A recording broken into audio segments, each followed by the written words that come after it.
Good morning, good afternoon, good evening, ladies and gentlemen. My name is Anna Peiko, and I would like to welcome you to the third Grow Learn Connect webinar.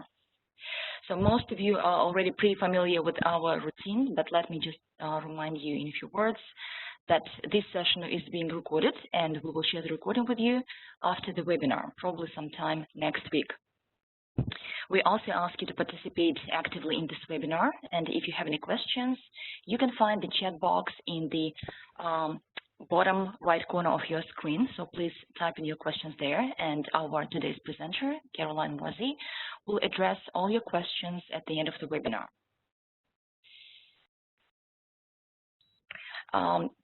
This webinar is the third in the series. So as you know, we are conducting it on a monthly basis, every third Thursday of the month, unless specified otherwise. Next time, I'm sorry. So next time we will meet with you on December 17th. So I would also like to thank those of you who provided their feedback in our previous webinars. So thank you so much. It was very, very helpful for us. It's important for us to know how we're doing and what topics you would like us to cover in the following webinars. So you can see the link to the survey on your screen right now, but I will also make sure to send it in our follow-up emails. Right now, I would like to make a very quick announcement for our French-speaking audience. So we have recently made very important publications for you in French. These include the Principles for Learning, and my colleague Graham Harris will speak about that today. This also includes the Guide to Training. That's a very comprehensive, practical, step-by-step publication for training professionals. I think it's a must-read for everyone. So we highly recommend that you familiarize yourself with it, and now you can do it in your native language. And that also includes 2 supplements, which focus on gender inclusion and implementation of training programs in conflict-affected situations or countries. So now I would like to welcome our first speaker, Graham Harris. Graham is a Senior Operations Officer in International Finance Corporation. He has over 20 years of experience in micro and small entrepreneurship development, skills development, capacity building. He has been working at the World Bank since 2006, right, Graham? So he was managing projects in the Middle East, Asia, and Africa, and these days he's stationed in Singapore. So I know it's very late now in Singapore. So Graham, thank you so much for joining us so late. The floor is yours. Thank you, Anna. If you can let me open my presentation.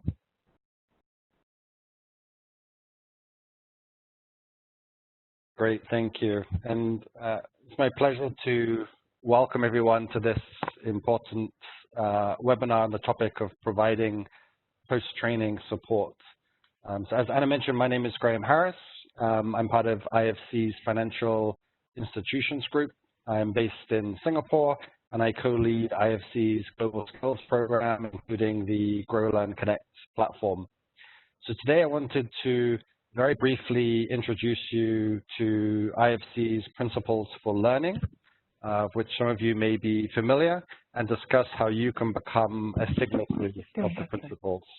Prior to introducing our main speaker today, Mwazi.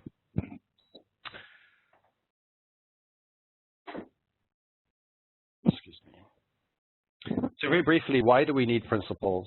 So we need principles as a framework to follow in the design and delivery of learning or training programs that enable us to adhere to a common set of recognized principles that can help ensure a strong foundation for the programs that we're running.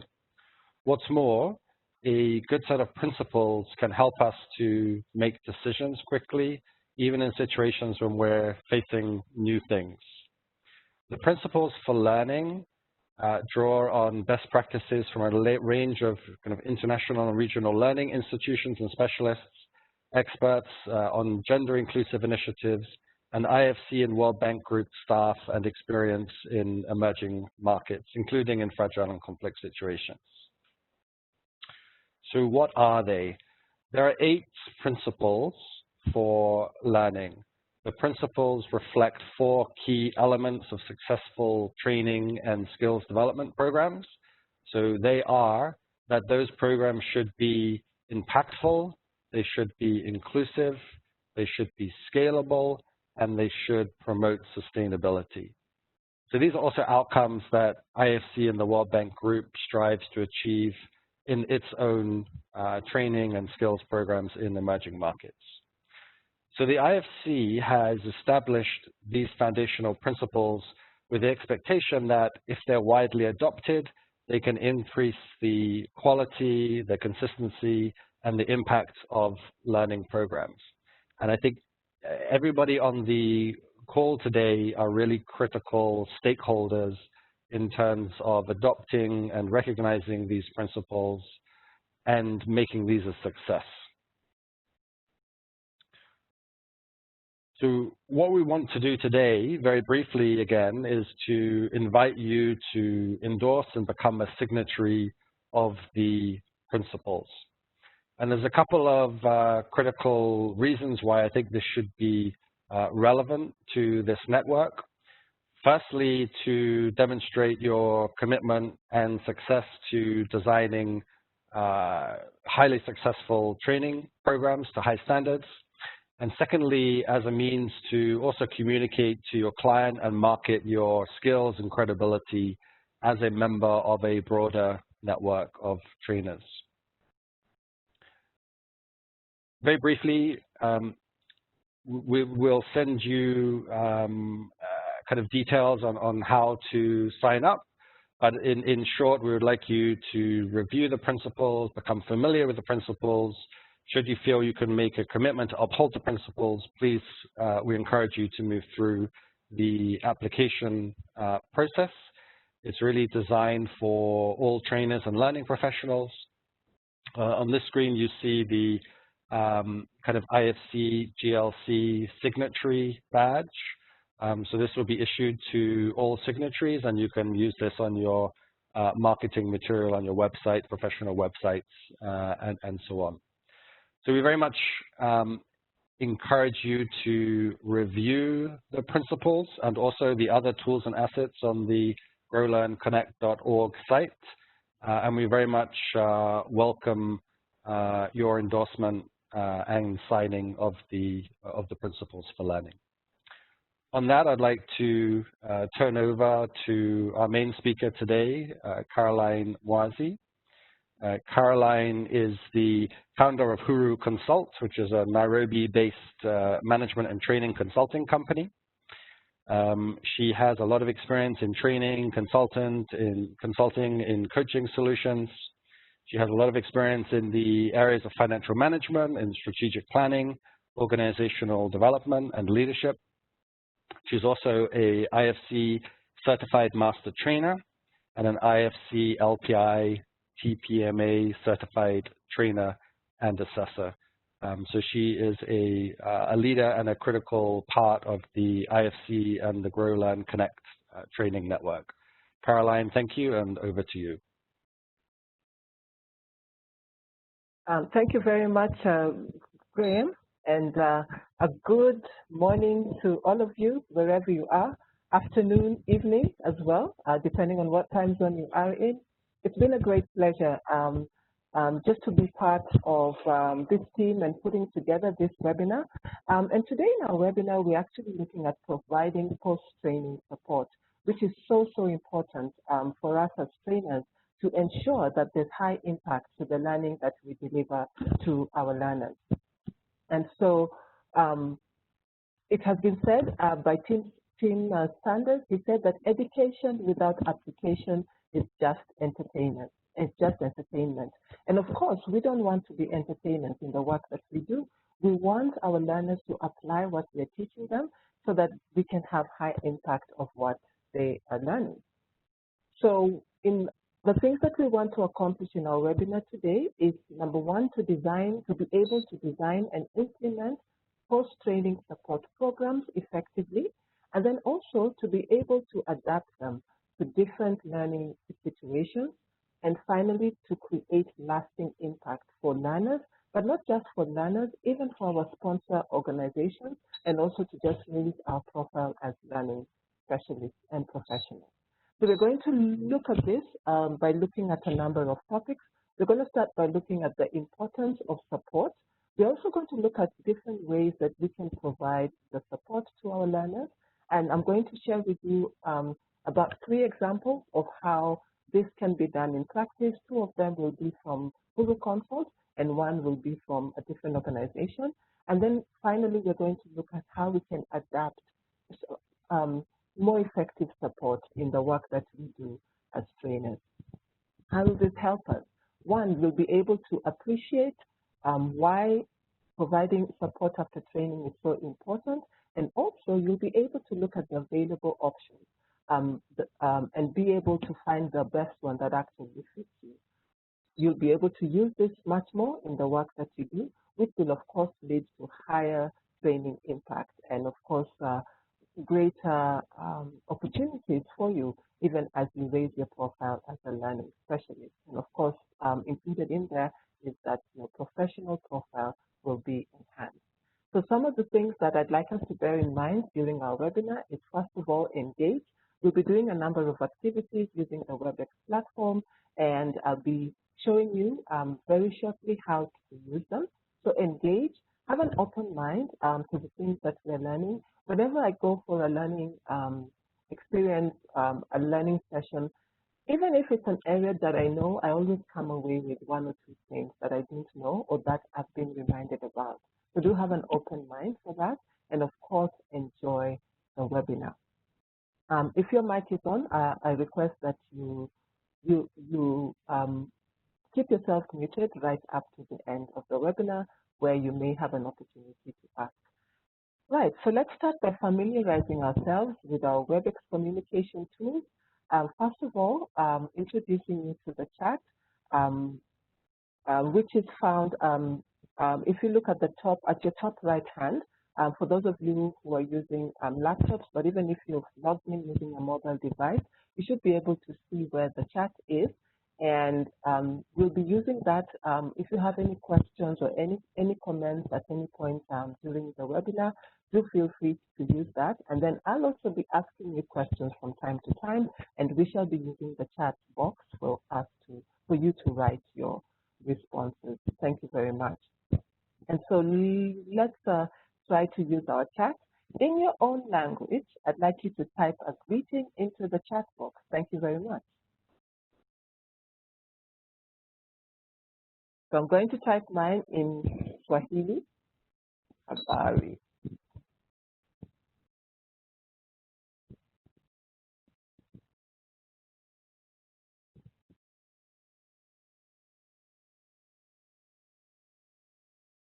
Okay, very good.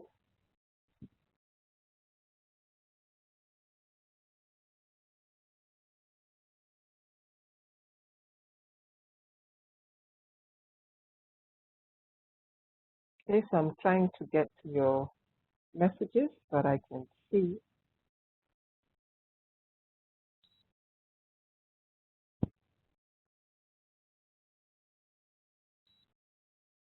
Okay, and make sure that you are sending to all participants. Okay, wonderful. So I can see them now. So mine was the first one, Habari, hello, greetings from DC. Okay, the rest of you haven't typed in anything. Please do so. We want to make sure everybody can find the chat panel so that we can interact. Okay, wonderful. That's Olusola. Okay, Ekurole, wonderful, good. And let's just have all the rest of your greetings coming in. We are an international group of panelists and attendees. So yes, do type in your greeting in your language. And for those of you using mobile devices, you can be able to use the chat function as well. Thank you very much. So then, the other thing I want to introduce to you as well is the feedback panel. And this you'll be able to see at the bottom of the participant list. That's those of you who are using laptops again. So do identify it. And once you have, please give me a green tick. Thank you very much.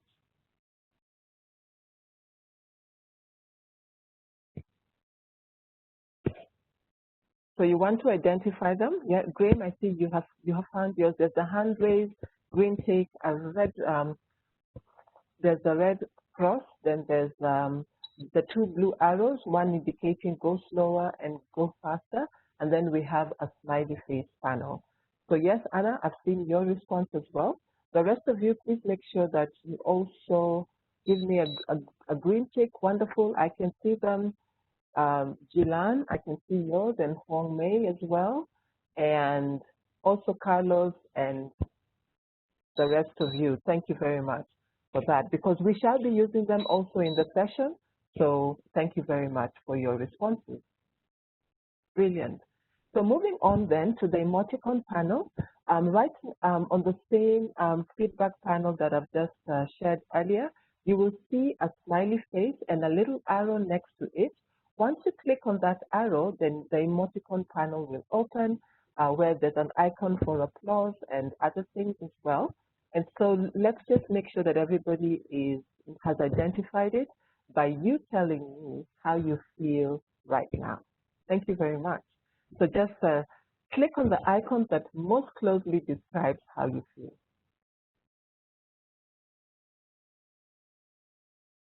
Okay, so I'm seeing smiley faces. Good, thank you very much. Anwar, I can see that you're feeling cool. Alphonse as well, thank you.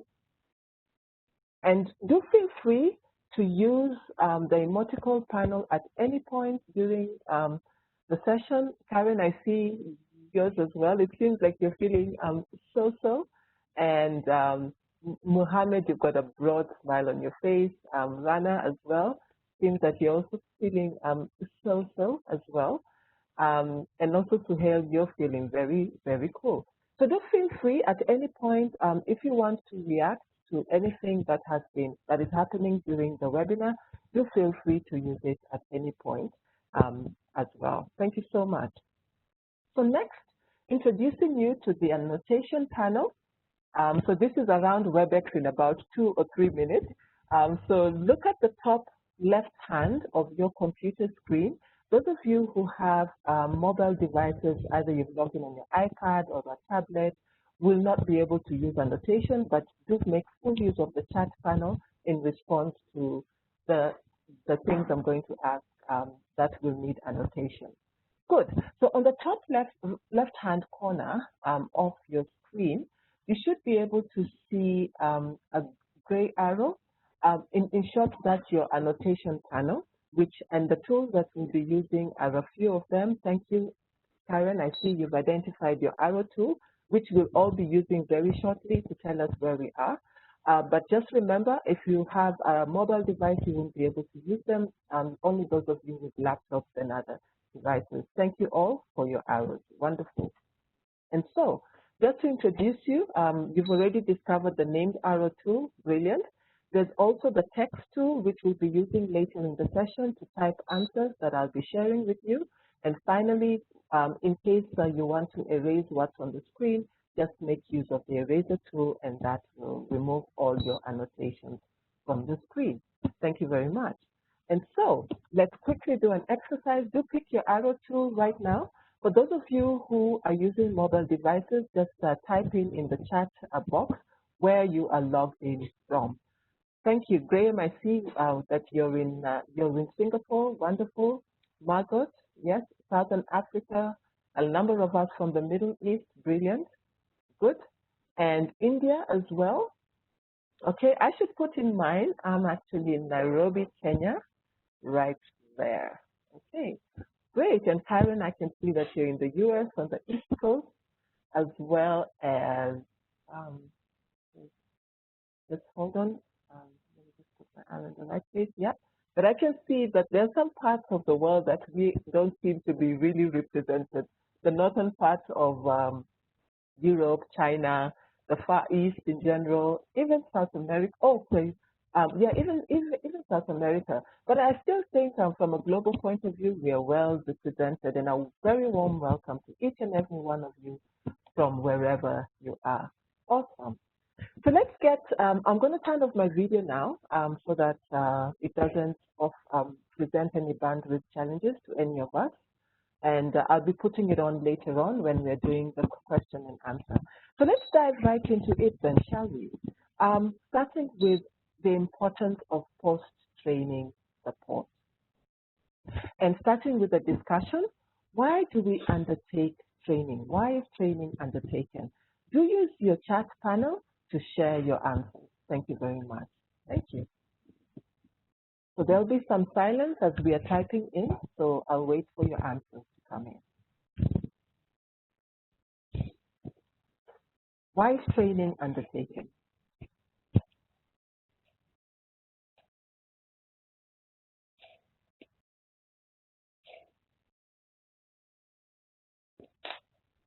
Let's get our answers coming in.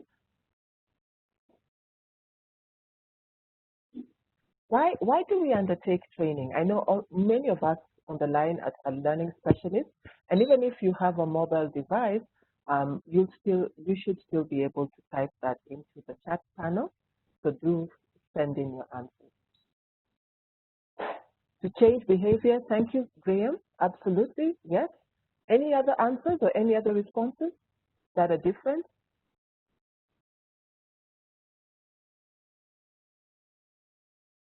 We are quite a number, so we should have those answers coming in fast and furious.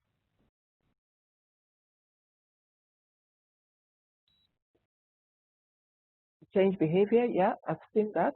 Do make sure that you're sending to all participants, please, so that we can see. Why do we undertake learning?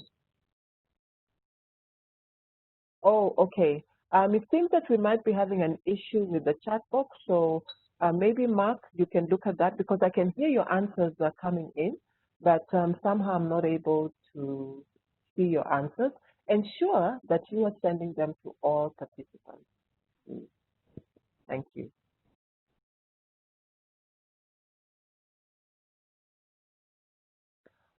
All participants and not all attendees. You want to actually send it to all participants. Thank you very much. Okay, good.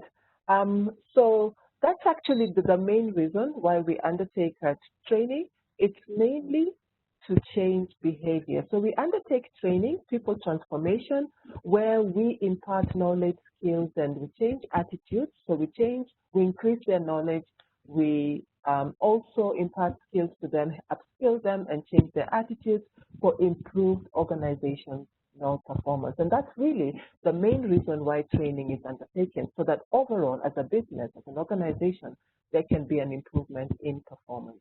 And so the tool that is used by the global learning community, just to outline the journey that training takes, is the training life cycle wheel. And those of you who've done the new program that's known as Facilitating Face-to-Face Learning, I know are very familiar with this, but it does no harm for us to review this and to remind ourselves of the stages of the training life cycle. So we want to start with partnering with our clients throughout the entire journey.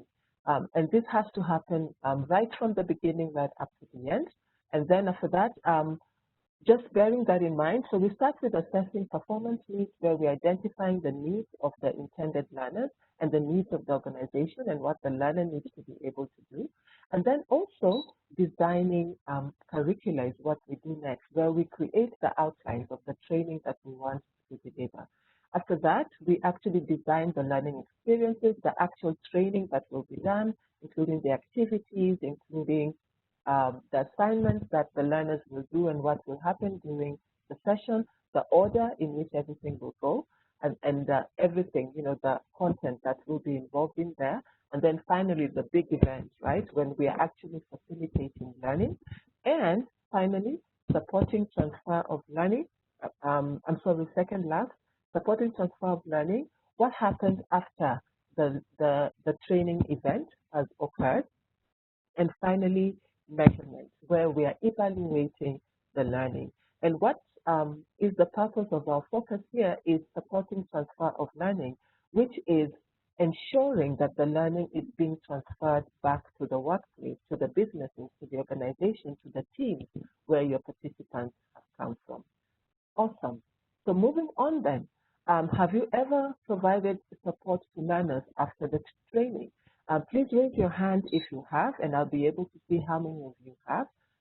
And to do that, just to remind us on the chat, on the list of participants, you'll have your feedback panel, and then you should be able to indicate with a raised hand what your response is. Thank you very much. So just raise your hand if you have, or give me a green tick, and I'll see how many of you have actually previously provided support to learners after training.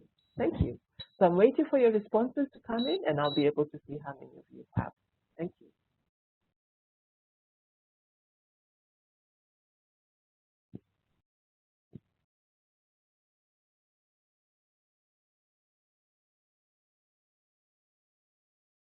Okay, so I see many of us have not. If the hand raises are anything to go by, so far I'm seeing, okay, about 11 of you. Okay, yeah, 11 of you so far. Okay, and of course, this is actually a common occurrence that we find. We find ourselves actually spending a lot of time preparing for the event, preparing to deliver that amazing training that we shall see. But what happens after that is normally that we go back and do things our own ways, right? So for those of you who have actually supported learners after training, what are some of the ways you have done so? Now, I would have asked you to share this in the chat box. Let's see if the issue that it had has now been rectified. Remember to send your responses to all participants so that we can all see them. And do share, those of you who raised your hands and those of you who've actually supported learners in different ways, how have you done this? Thank you very much. So I'll wait for your responses to come in, and hopefully they will this time.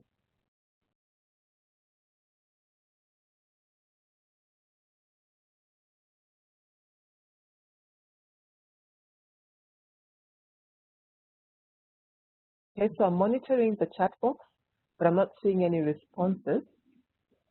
Like the issue has been fixed.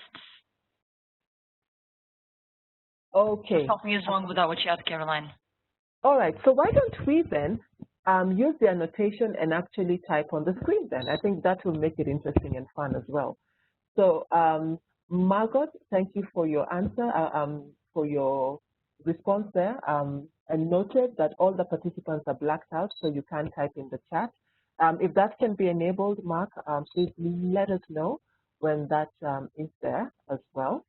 But I can see that you might be able to send to me personally, because I'm getting some responses to host. So from Olusola, I can see that, yes, we're evaluating their performance. Thank you very much. So why don't you do that? Yes, send your responses to host, and I'll still be able to see them. And Mark, once you've rectified the issue with the chat, please let me know. Thank you very much. So thank you. Yeah, to evaluate their performance, good. That's one way that Olusola has been able to support learners after training. Anyone else? Remember to send your response to host for the time being. Thank you. Or type on the screen, whichever works with you. Provided on-site one-on-one support for the company that I put on a new computer system. Since the screen is a bit dark as you're typing, please make sure you're using a light color so that I can read. Good. And then I'm unable to send the response. Yeah, absolutely. You're unable to do so, but do use the screen, those of you with laptops, and use a light color so that you can type on the screen and it will be visible. Thank you. Good. So I'll give one more minute for others to respond, or at least half a minute. Thank you. Good. So another response again from Olusola. Invite them to free training when available. Absolutely. Thank you. Let's see if one more will come in. If it doesn't, we'll just move on. Thank you very much, all of you who have responded. And yes, where there's a will, there's always a way. We'll find a workaround. Brilliant. Great stuff. So there's one more thing that I wanted. This is Fatima, you said that you provided coaching to implement learning. Absolutely. Rana, one-to-one support. Brilliant. Absolutely. Thank you very much. So moving on, what challenges have you faced in providing post-training support? What are some of the issues you've run into? And as you're typing those in, I can read other responses here in the chat box. Remember, when you're responding in chat, send to host privately. So inform them of other relevant training. Absolutely. Thank you very much. What challenges have you faced or do you face in providing post-training support? And think right across the board, from the sponsoring organization to you yourself as a trainer and to the learners as well. Lack of commitment from the trainees. Yes, I've experienced that myself. Absolutely. Good. Any other responses? Lack of planning. Graham, thank you. For post-training, it was not included in the planning. Absolutely. Very spot on. Right? I've experienced that as well. Good. So those are some of the reasons, some of the challenges that we face, and they're very, very real for those of us who have provided post-training before. This is a subject that's very dear to me, and some of the challenges which are faced in providing it, post-training support, first of all, is intentional in exclusion. You might propose it to your sponsors or to the organizations that you are supporting, and they say, well, you know, we don't have the time to do it, we don't have the money to do it, so we won't do it in the first place. But also unintentionally, as Graham mentioned, and that you've not included it in the planning at all, and this might be just because of an oversight, you don't think it's important, or you know, any other reason that might be there, but you didn't mean to not have it, but you just unintentionally made that decision. And what does that result in? Very little change. You find the organization, the business that you are supporting goes back to doing things the same old way. There's very little change within that individual that you are delivering the training to, and therefore our results just remain the same. The results of the organization remain the same. There's very, very little change. And if you go back to the earlier discussion that we had, we provide training in order to provide transformation. So if things stay the same, it means that the transformation doesn't happen, therefore we fail to achieve our strategic objectives.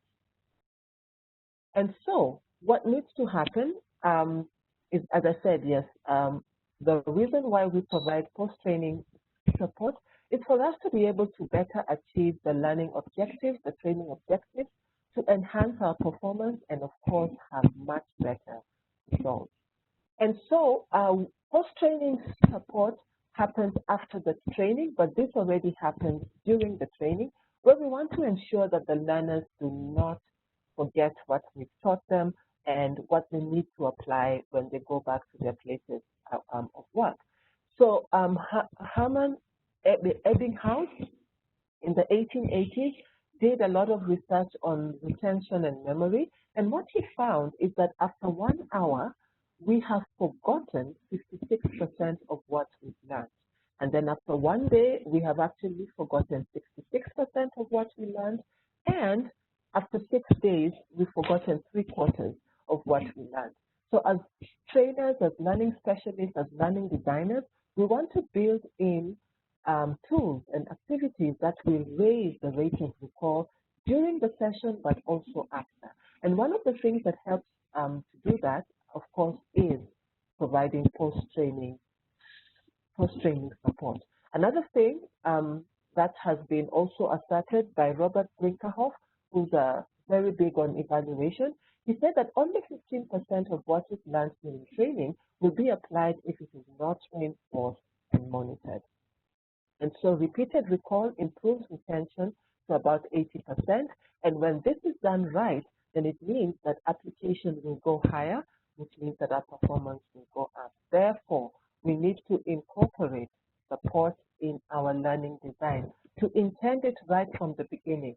When the training is booked, when the training is sponsored, we need to incorporate what happens after that to ensure that transfer of learning does happen. And so Thinking about the benefits, how do the following three categories benefit from post-training support? So do use your text tool, again on the top left-hand corner, the little gray key. You want to click on that and then pick a column. Don't all pick the learner column. Spread yourself out and just type one of the benefits of post-training support, either to the learners or to the sponsoring organization or to you as the learning professional. Thank you. Once you've typed in your contribution, be sure to actually click away so that we'll be able to see, otherwise we won't be. The rest of you who are using iPads and other mobile devices, just type it into chat.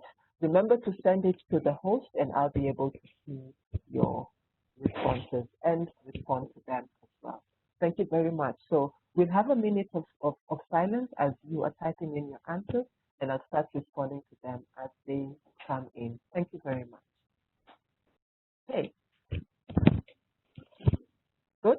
So remember, if you're using a mobile device, please send it to host, and I'll be able to see your response. Brilliant.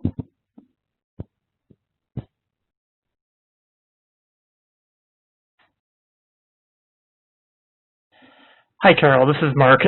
Just to let you know, we're having some technical difficulties, so some people may not be able to send to host. If they, obviously, they can annotate on the screen here. Also, if they raise their hand, you have the ability to unmute anybody, but you may not be able to get messages. All right. Okay. Thank you very much. All right. Good. So I can see your answers are coming in beautifully. Wonderful. All right, so I see nothing has come in the chat, so I can stick to what's already on the screen. So looking at the learners, the benefit by the teaching being reinforced, absolutely. Increased retention and implementation, yes, totally. Retention of information, change of behaviors, improving performance, good. Implementing the concepts in their real life, wonderful, absolutely. Sponsoring organization, better productivity, better value for money, better support to the clients, absolutely. So if we're typing on a light screen, we want to try to use a dark color. So I'll just try to read this. Ensure optimal learning access, yes. Continued interaction with the materials, absolutely. Increased return on investment and improvement in overall performance, totally. Increase in employee production as well. Rana, thank you very much for your contribution. And then also for the trainer and the learning designer, you have feedback on how effective the training has been. Totally, yes. And then you learn better ways to train, exactly what can be improved or not.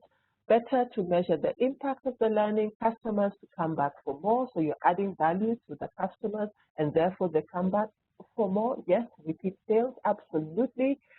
Able to tell how helpful the course has been, because yes, you can get the highest ratings on the smiley sheet, but the rubber meets the road on what happens on the ground, absolutely.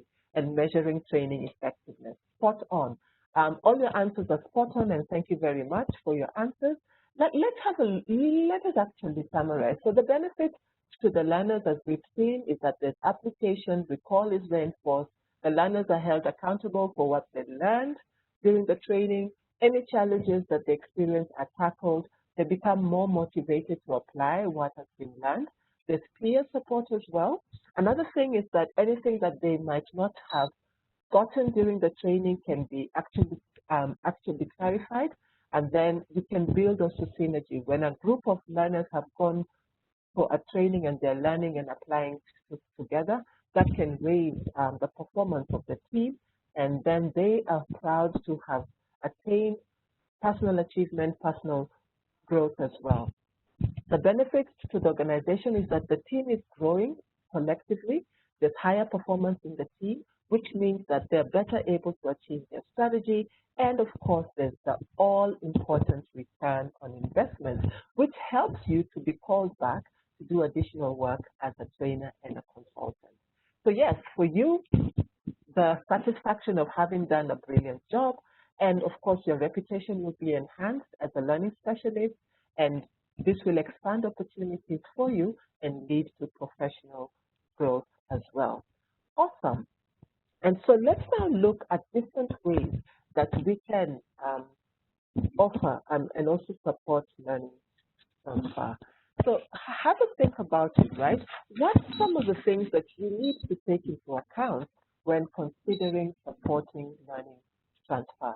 Since we're having issues with the chat panel, do pick a light color and just type on the screen. Those of you who are able to send to me as the host, please also do so. Thank you very much. Waiting for your answers to come in, and then we'll move on. Thank you. What should you take into account when considering, thinking about supporting learning transfer?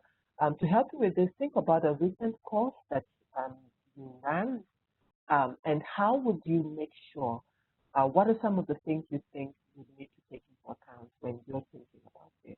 Thank you. Remember, once you've typed your answers, you need to actually click away so that we can see. How to reach the participants at scale? Thank you very much. You could put your arrow next to your contribution so that I can know who said that and I acknowledge you accordingly. Thank you. One of you has picked a shape. Okay, I see that you've taken that out. Wonderful. What are the other things besides reaching the participants at scale do you need to consider, to think about? The cost, absolutely, right. Yes, you need to think about what it will cost. What else?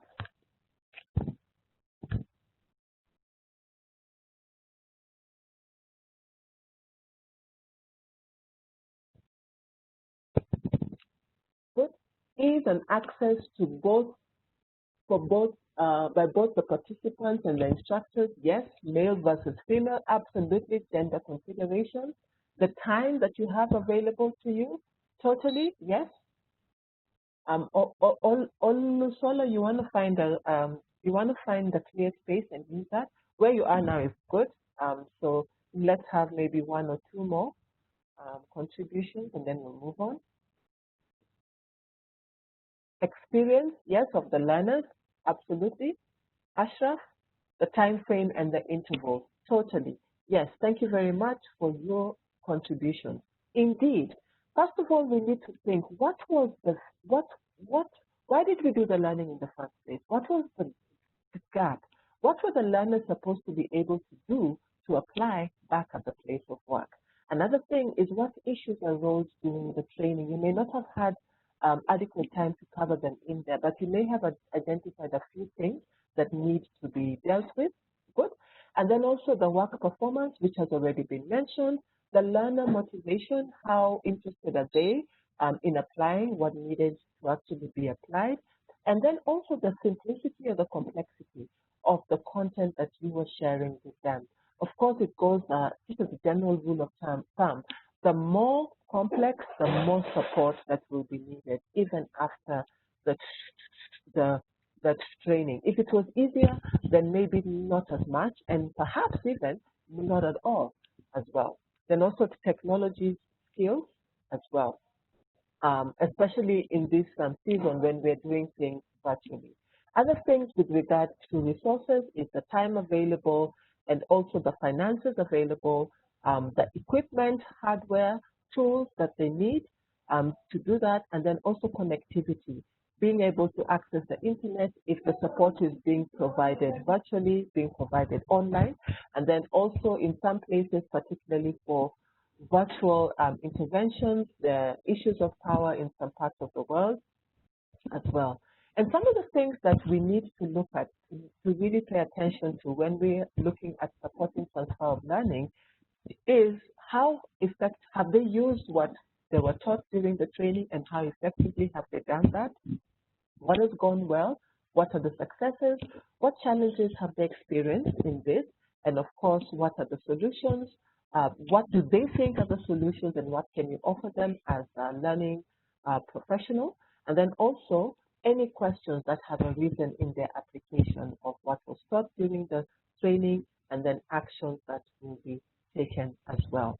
And so now let's look at 5 options of different ways that we can apply this. So one is looking at reference materials. We shall look at them in detail. Remote support, this is when you're not there with the learners, but still being able to provide them with the support that they need. And then them working with a partner from the training or a peer that has done the training as well, who can act as a coach or as an accountability partner. And then there's also you calling them back for a follow-up session, which I've done in my business, and this has worked very effectively for different organizations. And then also mastermind groups, and I'm going to explain each of these briefly. Thank you. So the first one is reference material. Typically, we provide them with a course manual and a quick reference guide that they can use, and a job aid. So these are different things that they can have just to reinforce, to remind them about what they have learned during the training itself, and that they can refer to. A quick reference guide is normally a one-pager that has a summary of all the key elements that they need to remember to apply in their work. A job aid is a step-by-step description of how to perform a particular task, and again, is very, very useful as well in just reinforcing what they learned during the course, during the training. Very, very important also to bear in mind that these, you don't have to produce all of them. It's really about asking yourself, and this again goes back to design, what do the learners need? What will help them more effectively transfer their learning back at work?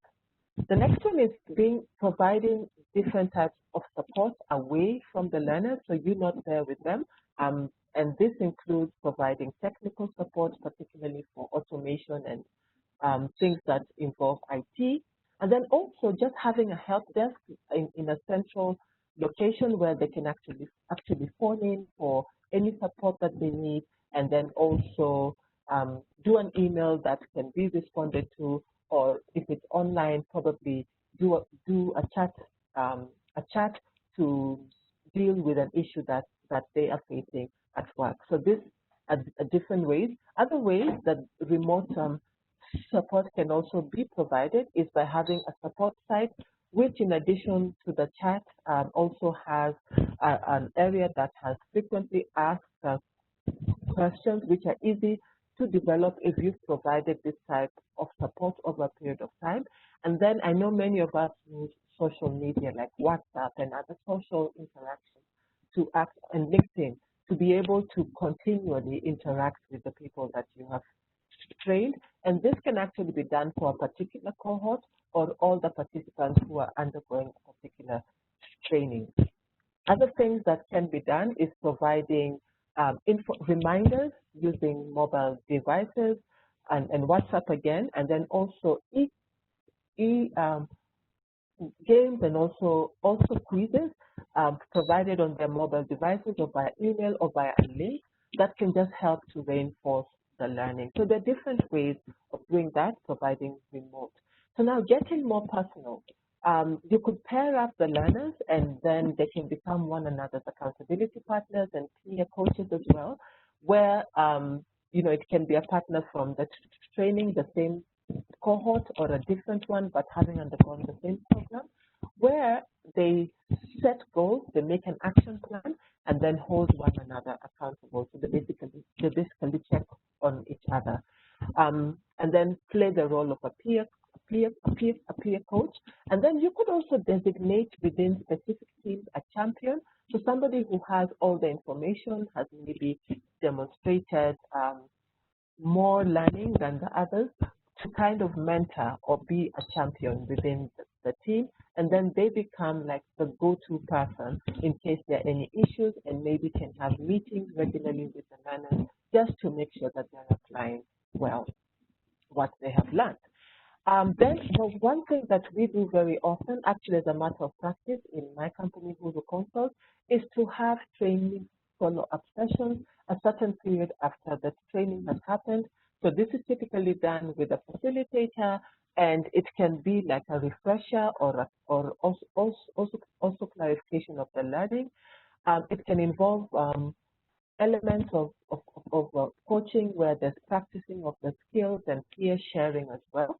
And sometimes there might be need to just share some additional material into it. And the value of the training follow-up sessions, as I've found, is that you're able to go deeper into evaluating. Already at the end of the training, level 1 and level 2 has already happened. You've established whether they liked it, you've established what they have learned. But now you're able to find out what did they actually use, what did they apply from the training, and what were the results of that. So these are the things that you're able to do when you go back, when you conduct a training follow-up session to see how the learners have assimilated. Finally, you can also have mastermind groups where you have peers at a similar stage in their development, in their career, where they can have regular meetups to just exchange and to share. And these are mainly focused on sharpening one another, growing together as well. And then, of course, during these meetings, there's always information exchange. And sometimes it goes beyond just that. It goes into social as well. Many meaningful friendships are formed at this time. So let's do a poll then, shall we? Let me just open it. Which of these options that I've shared, the 5, have you used before? And which one would you like to use next? Thank you. Very good. So the poll is now open. You should see that appearing on your screens. And those of you with mobile devices are also able to vote. So please just respond on your screen.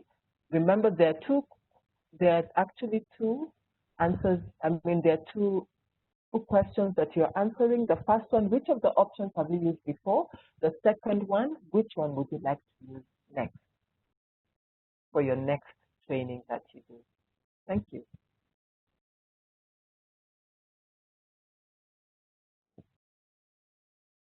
So there'll be some silence as we are looking at the questions and answering them. You should be able to pick more than one option. So all the ones that you've used before, and then which one would you like to use next? Thank you very much.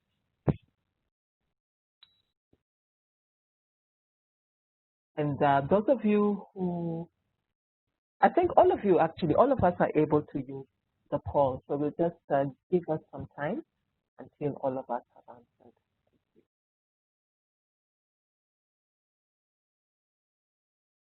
So the polling system will amalgamate all your answers, even though they're multiple, and we'll just see which ones have been used the most or not. Thank you. Quite a number of you still haven't responded, so we'll give you probably about a minute for you to respond as well. Thank you.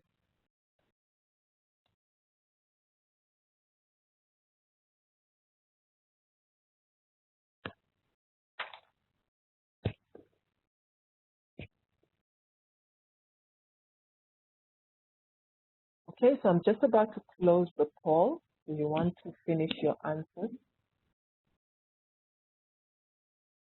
Just 30 more seconds. Yes, I can see you're still responding. Thank you. Remember, there are 2 questions, and then remember to hit submit once you're done. And that's at the bottom of the poll that you can see on your screen. Okay, so let me close the poll now. And then I'll publish the report. I'll publish the summary so that we can see. Thank you. Just a few more seconds.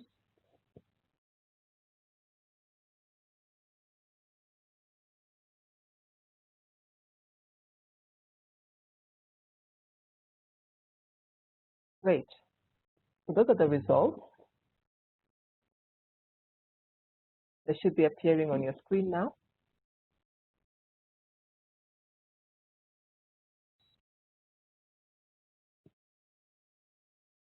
Okay, so not all of us managed to respond, but that's okay. All right, good. So most of us have done that, have actually had training follow-up sessions, yeah.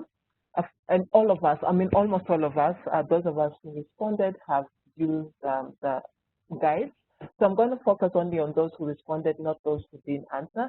So yes, almost all of us who responded have used guides, and then others have done training follow-up sessions, which means you go afterwards, and then a few, just only a few of us have done remote and accountability partners. So none of us has used mastermind groups as well. The one that you'd like to try is remote support, absolutely, and accountability partners. It works very, very well. I actually have a handout that I'll share with you very shortly that goes into a bit more detail. So it talks about, describes them a little bit in more detail, and then talks about the advantages and disadvantages of each, and some of the considerations that you need to bear in mind. Those of you with mobile devices, you won't be able to download this, but it will be part of the documents that you receive after this. So I'm sharing the file with you, and so you'll see a screen that appears asking you to download, and please do so. And once you have, I'll give you just about a minute to do that, but even if you don't worry, you'll still be able to receive it after the webinar in a day or so. Okay, so it should be there on the screen, and you should be able to download it. Once you've done so, please give me a green tick so that I know you're done. I know some of us are not responding, so I won't wait for everybody, but I will give us a minute. So we have 30 seconds. Thank you very much.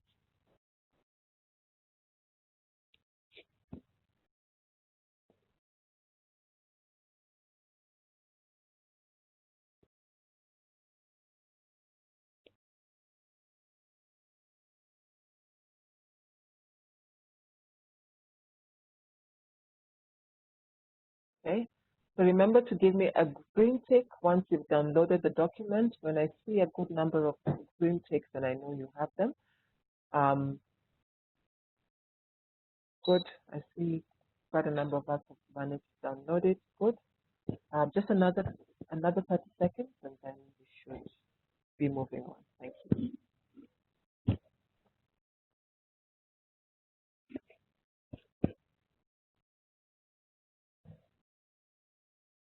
Okay, so for those of you who have not been able to download the document, don't worry. You will be able to download it once it's sent to you in the documents that are related to the webinar. Thank you. Good. So moving on then to examples in practice. So as I said, I'm going to share a few things that we've done in Huru Consult. So what we normally do is that we incorporate it into the design. So it's part of what we do, business as usual. And of course, for almost all, if not all, our training programs, we always will provide a manual that will help the learners to remember, to remind themselves as well. And then also, depending on the need, we'll provide a quick reference guide that the learners would be able to look at. One specific example I know that we did this at was for a customer service program in which, among other things, we were handling complaint handling, and there were a number of other acronyms that were shared during the training. And just to keep those acronyms fresh in the minds of the learners, we prepared a single quick reference guide, front and back, that had all, in summary, most, if not all, the information from the training. Also, you can use the job aid. A job aid, as I said, is a step-by-step description, but we as Huru Consults have not had to prepare job aids before.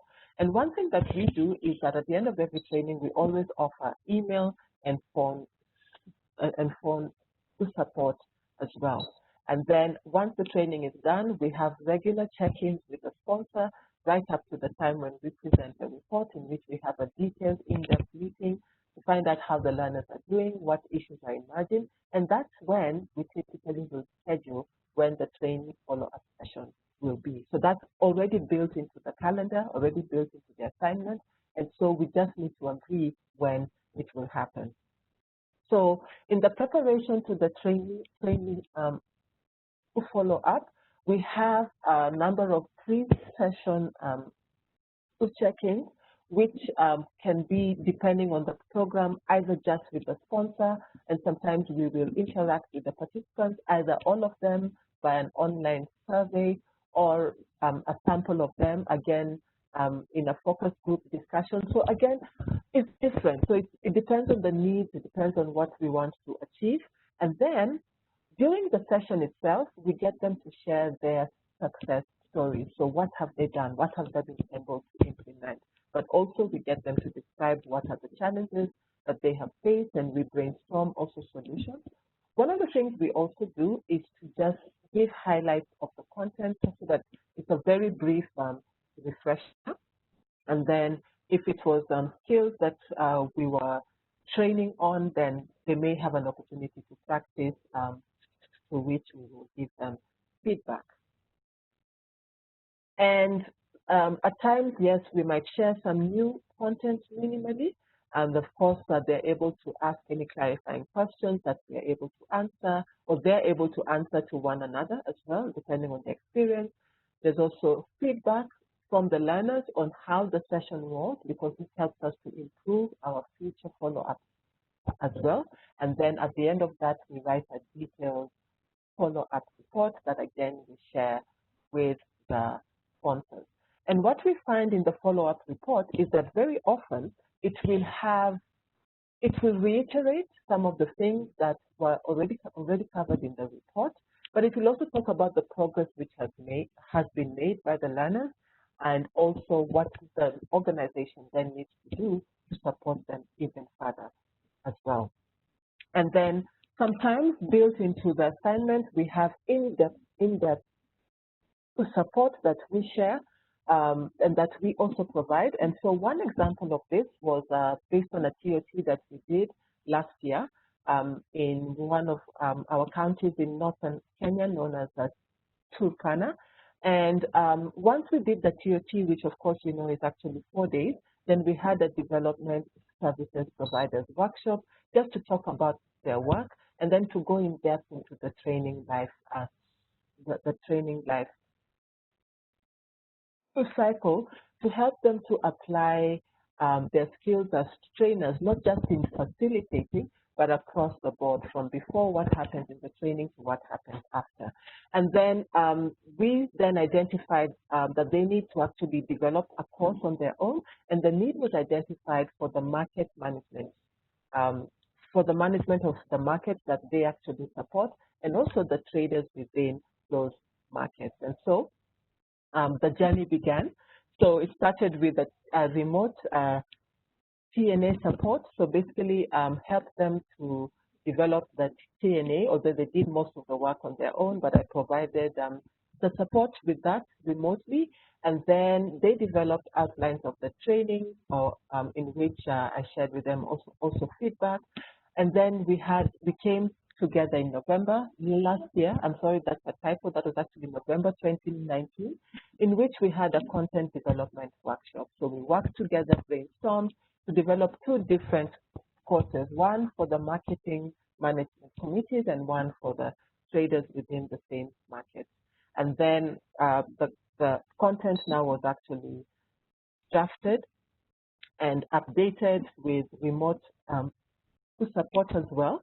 And then we met this year in February to actually run the pilot for those 2 programs. And so here you can see one of the trainers facilitating the market traders training pilots. And after the pilot, we actually got together and actually had a workshop where we processed what they had learned and everything.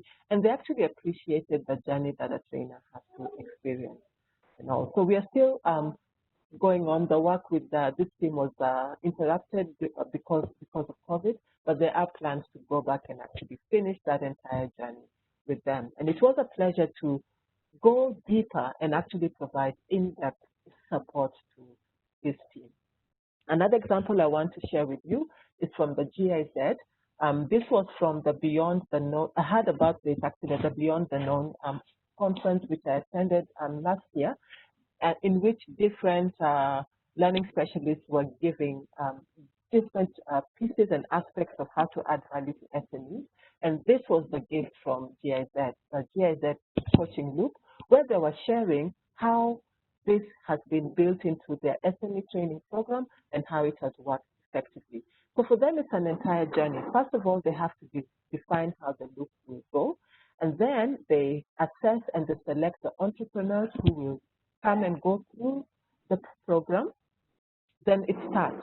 So they start with the first phase of the training, which is actually a training that runs for 3 days. Following that, then there's a coaching season or coaching phase, which goes for 2 months, spread out one-on-one. And then after that, they come back for the phase 2 of the training, which is another 3 days, following which there's coaching, which is now spread over 3 months. After this, they actually have a graduation ceremony. And once that happens, then the entrepreneurs then choose to go into additional coaching, which is optional, and they have got 4 opportunities to do so. And what I found interesting is the use of vouchers, in which there's evidence both on the person being coached and on the coach's side of the coaching actually having been done, and action points coming out of that, which I think is very powerful. Otherwise, we are doing activities, but we're not actually documenting them. And finally, at the end of that journey, then there's measurement, there's learning, there's also sharing, so that the next iterations take into account the learnings from the previous ones, and therefore we have improvement spiraling upwards. So as we come to the end, yes? Caroline, I'm sorry, this is Anna Peiko talking. So I just wanted to give you a heads up that we have about, I don't know, 8-10 minutes to wrap up, and then we'll start taking questions from the audience. Brilliant. Thank you very much. Thank you. So this is the final thing. So how do we apply this? How can you adapt support to the different situations that you are in? I think the key things you have to bear in mind is, first of all, that every project is unique. You never do it exactly the same way. And so just take that into account, that just as you design every training in a different way, you incorporate what you do after the training into the design and appreciate that every project is unique. We need to have laser focus on the training objectives, the ultimate outcomes of the training itself. What is it that needs to happen within the organization? What is the change, the transformation that we want to see? And then we also need to think about the learners, what needs they have in terms of support, and then the support history that you've had. So what have you done before? What worked? What did not work? And of course, the resources that you have available. We talked of time, we talked of money. There are other resources, availability of the personnel to actually provide the actual support, etc. And then out of that, now you come up with the best approach for taking all that into account, the organization themselves, the resources available, and the learners themselves, and you build this into the design. Other things that are very important, because most organizations don't actually provide this, you need to sell this to the organizations that you are supporting, make sure that you have their buy-in. And how I do this is I build this into the fees already. So they're paying for the actual training intervention, but as a value add, I add what happens after that, because in terms of time, it's not a lot, but I know it adds a lot of value to the learners, because for a 4-day training, we might have probably just a half a day for, of the follow-up. So it's not extra at all, but I always like adding value to my sponsors, and so I build it in, because I also know what the benefit is to the learners and also to the organization. The other thing is that we execute it and we document it, how we have the reports, we have the feedback from the participants, etc., so that we are also learning as Guru consults and we are also improving, right? Then the other thing that you need to think about is review, learn, refine. Always keep pushing the boundaries of your development as a learning specialist. And then repeat the process with another client, perhaps maybe with the same one, but always keep improving. Understand that post-training support is part and part of the learning journey. And if you want to add value to the participants, to the organization, to yourself, you need to incorporate it in there. So let's wrap up. We actually said that by the end of this, you'll be able to design and implement post-training support programs, and I believe we are. Just give me a green tick if you feel that we've achieved the objective, and then to be able to adapt them to different learning situations. And I hope that you're now able to think of different ways of applying them and to create lasting impact for our learners. So let's have a final reflection, shall we? What are you taking away from today's webinar? Do feel free to use your text tool and type that onto the screen so that we can see. And the rest of you can also type into chat if you can to me as the host, and I'll be more than happy to see your responses and to read them. Thank you very much. Do remember to actually click away once you've typed so that we can see. And if you're bringing your arrow, make sure you bring it all the way in, like that. Okay. Thank you very much.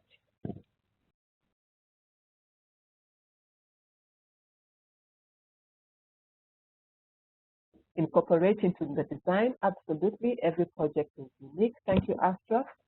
Good to see you as well. Thank you. Okay, so bring your arrow in so that I can read your names. Yasin, I can see you're preparing to type. Good. Olusola as well. Let me take my arrow out so that there can be space. We'll just take about a minute for you to type in. Just checking the chat box to see if anyone is typing there. Okay.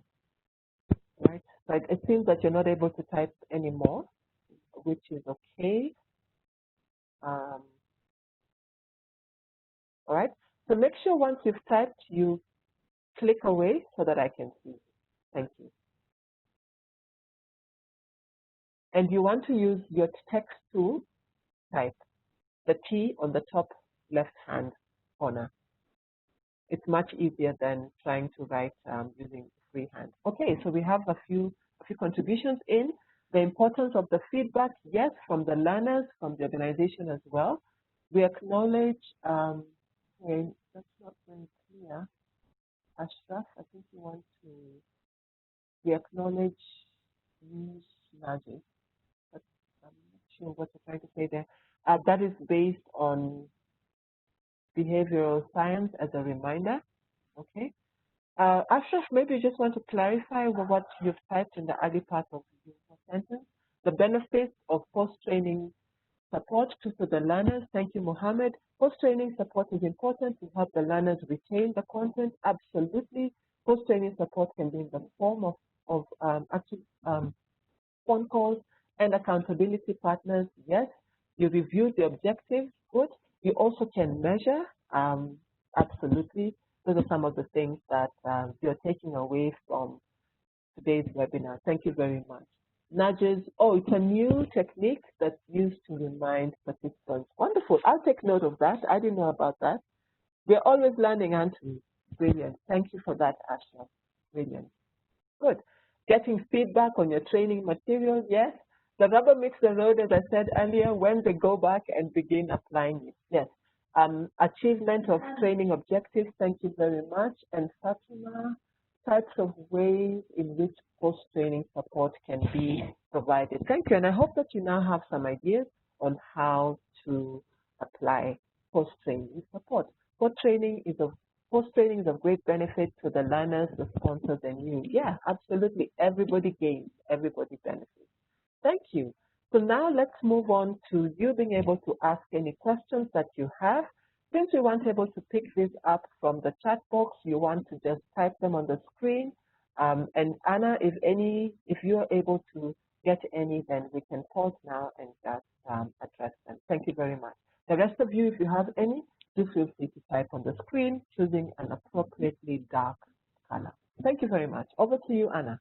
Caroline, no, I haven't received anything in chat, so I think this is still not working, and I really apologize for that. So what I suggest we do is we will ask participants to raise their hand if they have a question, and then we will simply unmute them. Okay, does it work? Yes, Anna, that's perfect. And also do feel free to type on the screen as well so that we can have everything going at the same time and we will address them. Thank you. So raise your hand if you have a question and we'll be able to give you a chance to speak. Thank you very much.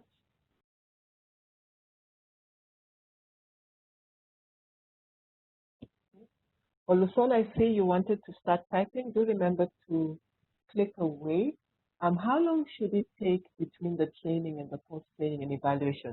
Well, I think, again, it depends on the unique needs of your learners. It depends on what you're teaching them. Typically, at Hulu Consult, we do it after 3 months. So normally within 3 to 4 months, the report, of course, has been done, and you're able to schedule when that will happen with the sponsor. I've had some sponsors delay, and I remember there's one that we did, I think maybe 6 months after. So it's a partnership between you and them. But there are other programs that you might want to go in sooner, like maybe a month after, or probably do a soft follow-up on the phone or remotely, and then go on, do it live, virtually or in person after another month. So it's really up to the demands of the program that you are running and how often instinctively you know that you need to go back. But typically in Hulu Consult, it's normally after 3 to 4 months. But again, as I said, it can be earlier. Thank you. Another question, what do I mean by mastermind groups? Mastermind groups are formal or informal groups that can be set up with a few learners, maybe up to 5 or 6, where they meet and exchange ideas. Normally, this would happen at the more senior levels within organizations, so maybe a group of senior managers or a group of managers who are meeting to discuss how they're developing in leadership, how they're applying a particular skill. And so they talk, they exchange, and then they learn also from one another. I hope that answers your question. And then here at the bottom, it says, where does the role of the direct line manager? Oh, yeah, it actually does. I didn't mention it, but yes, it actually does.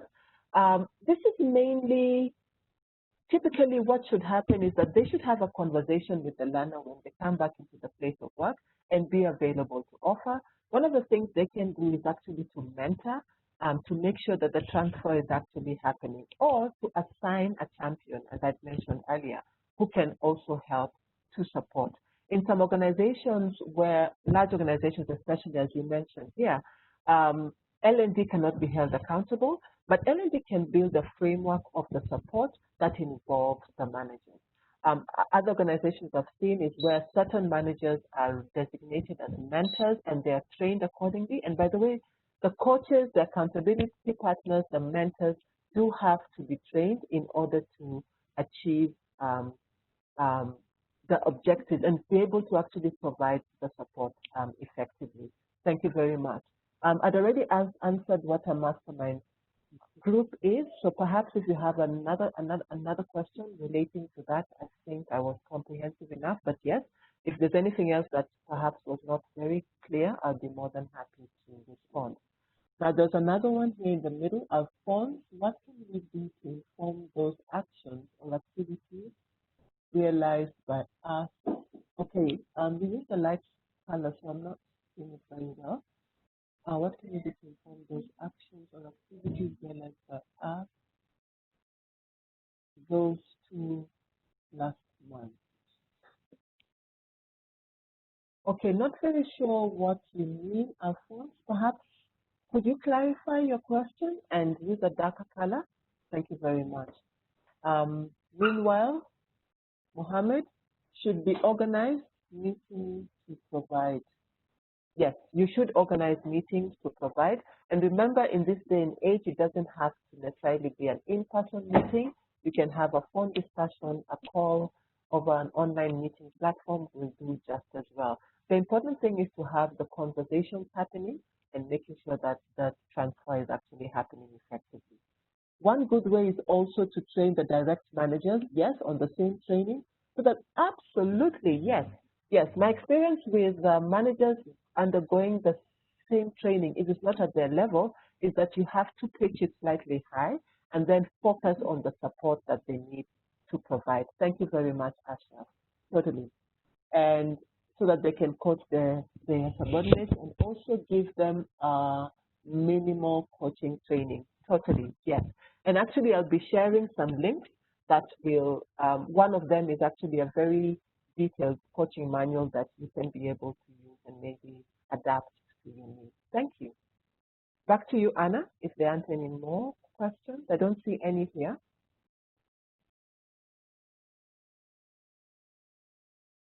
Okay, so no other questions have come in, so I think we can wrap up and then I hand over to you. Yes, so once again, I would like to thank everyone for joining us today. We're very sorry for these technical difficulties, but the lesson is learned, so we will definitely do better next time. Thank you so much for your patience with us. And just as a reminder, I wanted to once again encourage everyone to go to growlearnconnect.org to the tab Principles. Please familiarize yourself with the principles and please consider becoming a signatory, which will once again demonstrate your commitment to do better, to deliver better training programs going forward. So, Caroline, anything else you wanted to say? Yes, just to wrap up, and I don't know if I placed anything in chat if you'll actually see it, but I'll try anyway. Change has been said by Leo Buscaglia is the end result of all true learning. So as we saw right at the beginning, we want to bring about transformation. We want to bring about change. We want to enhance the performance of the organizations, the learners that we are supporting, and ultimately help them to achieve the organizations we are supporting achieve their strategic objectives. And so let's make sure that this transformation is happening by providing the support that the learning entails. So there are a couple of resources there that Anna already has the links to. I'll try to send these on the chat. In case they don't reach you, just know that you'll be receiving them in your emails. One of them is the coaching guide for the SME business training and coaching loop working version. And then there's the knowledge gift from the GIZ SME the SME coaching loop that you'll be able to download and get more information. So those are my contacts. Do feel free to reach out to me via email or LinkedIn or Skype. I'll be more than happy to engage with you, interact with you. Those of you who aren't able to write out any of your questions, do feel free to engage with me. This is an area that's very dear to me. I'm very passionate about it, because I've seen firsthand from my very early days as a consultant more than 13 years ago, the value of providing post-training support. So thank you very much. It's been a great pleasure presenting to you this evening. And I do wish you well as you implement what you've learned today and continue adding value to your learners and to your clients as well. Thank you very much. And now it gives me pleasure to hand over back to Anna. Yes, thank you very much, Caroline. It was a pleasure, and I hope that everyone has learned a lot today. Well, one takeaway is always follow up with the audience. Basically, I think we can wrap up. If you have any more questions, requests, please do reach out to us. And we would be grateful if you could provide feedback. I will send the link in my follow-up email, so please stay tuned. Thank you very much, and have a great day.